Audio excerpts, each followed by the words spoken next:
안녕하십니까. 정성산TV입니다. 지금 북한 노동자들 난리가 났습니다.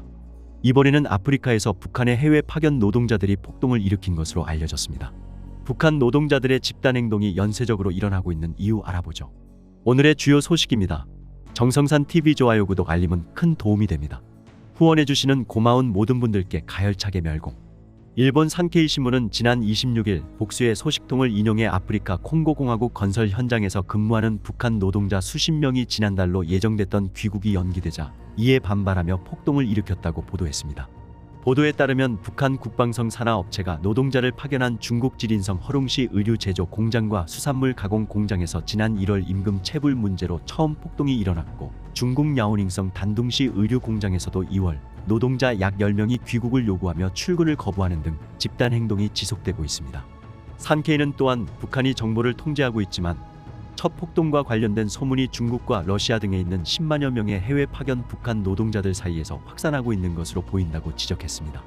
임금 체불에 기약 없는 귀국 연기까지 북한의 해외 파견 노동자들의 불만이 커질 수밖에 없을 것 같은데요. 게다가 생활 환경도 열악한 것으로 알려졌죠. 돈도 벌고 해외에도 한번 나가보자는 마음으로 떠난 이들의 실제 생활은 어떻습니까?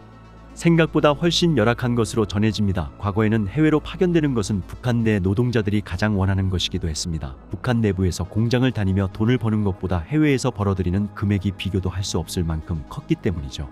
또한 통제된 생활이라 할지라도 주말이나 공휴일에는 아주 약간의 자유시간이 주어졌고, 시내 구경이나 쇼핑몰 관광 등이 허용되었거든요. 그 작은 자유가 해외 노동자들에게는 고된 노동을 다 잊게 해주는 선물 같은 것입니다. 또한 힘들게 일을 해서 돈을 벌면 그만큼 북한에 남아있는 가족들이 지금보다는 편하게 살 수 있을 것이라는 희망 때문에 다들 길을 쓰고 해외를 나가려고 하는 것이거든요. 그러나 최근 보도되고 있는 북한 해외 노동자들의 실태를 보면 문제가 심각합니다. 코로나 사태 이전부터 강화되어 오던 통제는 코로나를 핑계로 전면 통제로 이어져 공장과 숙소를 제외한 그 어느 곳도 갈 수 없다고 합니다. 시내 관광이나 쇼핑몰, 맛집 체험 같은 것은 아예 꿈도 꿀 수 없는 것이죠. 이게 노예 생활이 아니고 뭡니까? 또한 2017-2018년에 파견된 근로자들의 경우 3년이 지나면 귀국을 해야 하지만 코로나 사태로 국경이 봉쇄된 상황에서 북한으로 돌아갈 길이 완전 막혀버렸거든요. 그러다 보니 북한에 남아있는 가족들은 그동안 수입이 완전히 끊겨 생계가 막막해졌고 생활 형편이 오히려 더 안 좋아졌습니다. 또한 코로나가 끝나고 빠르게 돌아가야 하는 상황에서 교대 인력이 제때에 나오지 않아 무기한 연장 근무를 하는 상황이 지속되고, 또 최악의 경우는 밀린 월급이 제때에 지급되지 않아 4-5년을 강제 노동했음에도 합당한 처우와 급여는 전혀 받지 못한 상황들이 연달아 터지고 있는 것입니다. 죽어도 집에 가서 죽겠다는 해외 파견 노동자의 말이 이해가 갈 정도네요. 눈여겨봐야 할 건 중국에 이어 아프리카에서 일어난 폭동까지 이들의 집단 행동이 거의 동시다발적으로 세계 곳곳에서 이루어지고 있다는 겁니다. 산케이 신문의 보도를 보면 해외에 파견된 10만여 노동자들 사이에 중국에서 일어난 첫 폭동을 소문으로 알고 있다고 하는데요. 이게 가능한 겁니까? 충분히 가능합니다. 아무리 통제를 강화한다 할지라도 소문이 퍼지는 것을 막지는 못합니다. 인터넷이 있기 때문이죠. 해외에 나와 있는 모든 노동자들이 다 스마트폰을 쓰는 것은 아니지만 꽤 상당한 숫자의 사람들이 사용을 한다고 하죠. 특히 북한 식당 종업원이나 중간급 관리, 통역 같은 사람들은 스마트폰 사용률이 높습니다. 이런 사람들을 중심으로 해당 소식이 빠르게 전파되었을 가능성이 있습니다. 또한 지금까지 단 한 번도 이런 일은 있어 본 적 없는 매우 파격적인 사건이기 때문에 해당 소문에 반응하는 북한 노동자들 또한 매우 기민하게 반응했겠죠. 얼마나 놀라운 소식입니까? 뭉쳐서 싸우면 원하는 것을 얻어낼 수 있다는 교훈이 전파된 것이라고 봐야 합니다. 화력에서 일어난 일은 남의 일이 아닙니다. 해외에서 근무하고 있는 모든 북한 노동자들이 공통적으로 경험하고 있는 고통 아니겠습니까? 흥미로운 것은 북한 노동자들뿐만 아니라 북한 유학생들도 매우 분노하고 있다는 것입니다. 이들 역시 코로나로 인해 북한에 들어가지 못하고 여전히 해당 국가에 체류하고 있는 상황입니다. 작년부터 귀국이 진행되고 있으나 아직까지 들어가지 못한 학생들 역시 매우 열악한 환경 속에서 당국의 어떠한 도움 없이 생활하고 있다고 합니다. 개인적으로 연락을 하고 있는 몇몇 학생들이 있는데요. 본인들 역시 생활비나 체류비 등도 당국으로부터 제대로 지원받지 못하고 있고, 통제가 너무 심해져 밖에서 나가 음식을 사 먹을 수 없어 기숙사에서 금지된 취식을 강요당해 벌점을 받는 등 불이익을 받고 있다고 합니다. 귀국 날짜를 하염없이 기다리는 유학생들 입장에선 그래서 노동자들의 폭동이 충분히 이해가 된다고 전해왔습니다. 연쇄적인 북한 노동자들의 집단 행동을 보고 한국 언론에서 주목한 점이 하나 있습니다. 폭동을 주도한 세대가 바로 30세 전후의 장마당 세대라는 건데요. 이들이 있어 이전과는 다르게 집단 행동이 가능했다는 분석에 대해 어떻게 생각하십니까? 저희가 방송을 통해 장마당 세대의 중요성에 대해 여러 번 강조를 해드렸죠. 이번에도 결국 장마당 세대가 화두의 중심에 있습니다. 장마당 세대와 기존 세대와의 가장 결정적인 차이점은 왜라는 질문을 할 수 있는 세대라는 것입니다. 북한 체제 하에서 왜라는 질문을 던진다는 것은 정말 큰 용기가 필요한 일입니다.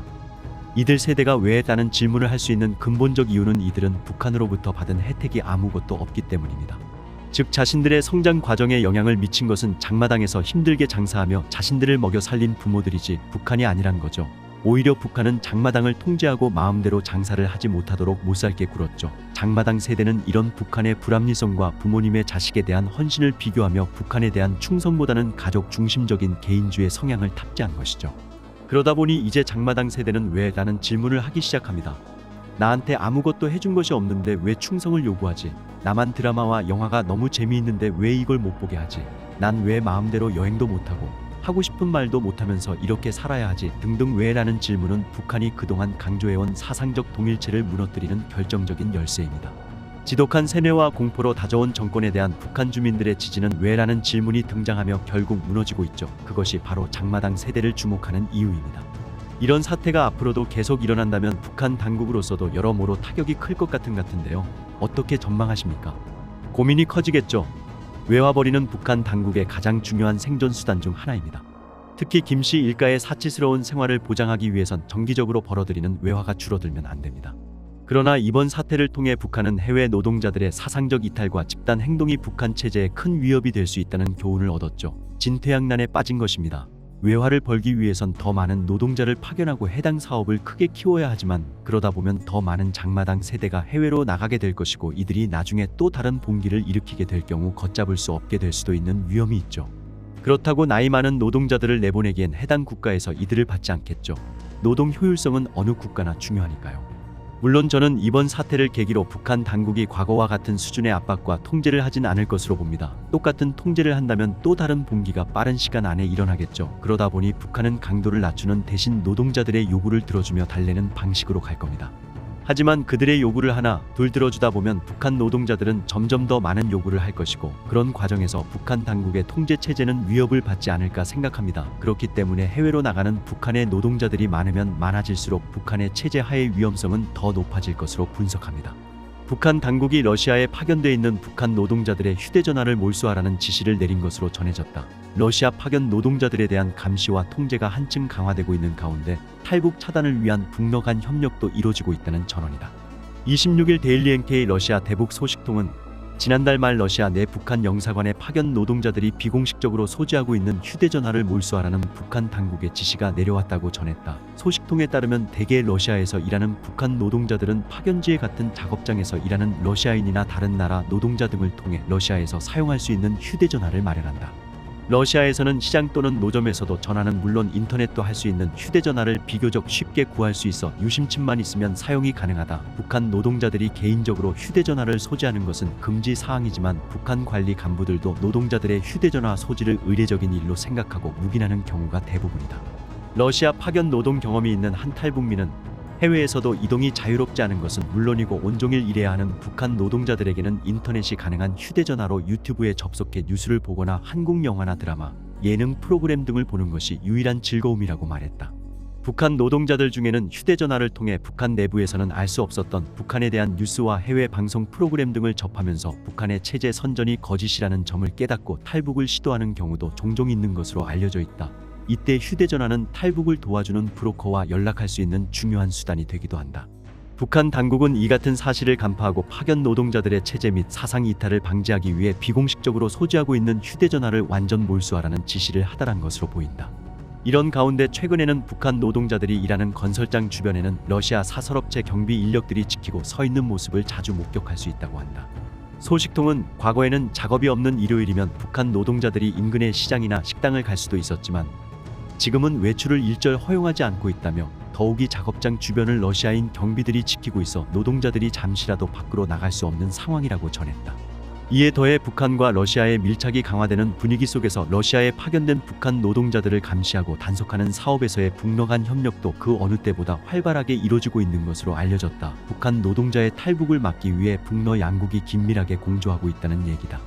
소식통은 북한이 러시아에 나와 있는 노동자들의 탈북 시도 문제를 심각하게 보고 있다며 어떤 경우에도 탈북이 이루어지지 않도록 통제를 강하게 하고 있고 러시아 경찰, 정보기관과도 연계해서 작업장을 이탈하거나 탈북을 시도하려는 경우가 발각되면 바로 체포해 북한 보위부에 연락한다고 말했다.